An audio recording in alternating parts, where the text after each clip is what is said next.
ఒక రైతు దగ్గర ఒక ఎద్దు, గాడిద ఉండేవి. ఎద్దు పగలంతా కష్టపడి పనిచేసేది. గాడిదకు మాత్రం అప్పుడప్పుడు పని ఉంటూ ఉండేది. ఆ ఎద్దు ఒకరోజు గాడిదతో, "నువ్వు చాలా అదృష్టవంతురాలివి. నీకు రోజు పని ఉండదు. నేను ప్రతిరోజు పని చేసి అలసిపోతున్నాను" అని చెప్పింది. అప్పుడు గాడిద, "అయితే ఒక పని చెయ్యి. నువ్వు రేపు పొలం దున్నేటప్పుడు కింద పడిపో. అప్పుడు రైతు నీకు తప్పకుండా విశ్రాంతినిస్తాడు" అని చెప్పింది. ఆ సలహా ఎద్దుకు బాగా నచ్చింది. మర్నాడు పొలం దున్నుతున్నప్పుడు ఎద్దు అకస్మాత్తుగా కింద పడిపోయింది. దాంతో రైతు దానికి విశ్రాంతినిచ్చాడు.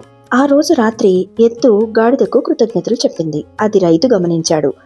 మర్నాడు గాడిదను తీసుకొని రోజంతా పొలం దున్నించాడు. గాడిద నడుం విరిగిపోయింది. ఎద్దు గాడిదకు కృతజ్ఞతలు చెప్పింది. ఎందుకంటే ఎద్దు ఈ రోజంతా ఎంతో విశ్రాంతి తీసుకుంది.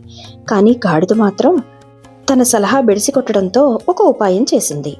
ఎద్దుతో, "నిన్ను కసాయి వాళ్ళకి అమ్మేద్దామని ఆ రైతు తన కొడుకుతో చెప్తున్నాడు. నువ్వు పని చేయడం లేదు కదా" అంది. ఎద్దు భయపడిపోయి మర్నాటి నుంచి పనిలోకి వెళ్తానంది.